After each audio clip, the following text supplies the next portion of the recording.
Hi, my name is Eric Van Ruff, owner of Wilderness Auto Service and Chevron and U-Haul. This is my son Max and our dog Odin.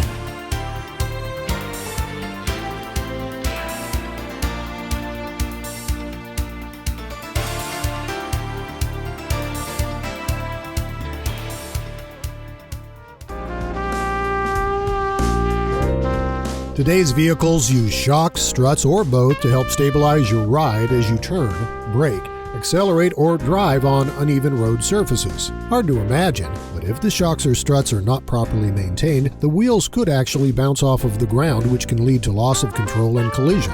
Under normal conditions, it's common to replace them at 75,000 to 90,000 miles. But if often driven over roads with bumps or potholes, you could be looking at 40,000 or 50,000 miles or sooner.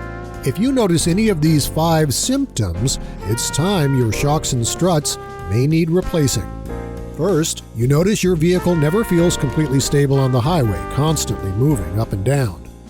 When taking a sharp turn on an off-ramp, your vehicle leans or tips to the outside of the turn and feels wobbly.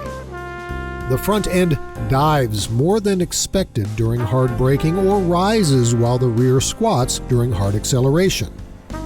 After hitting a bump, you can feel a tire or tires bouncing for a time and perhaps hear a clunking noise.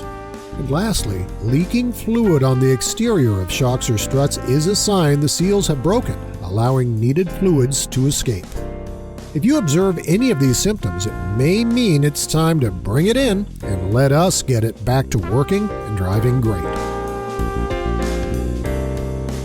Hi, thank you for watching the videos. Come in and see us. We keep your car COVID clean and CDC safe. Thank you.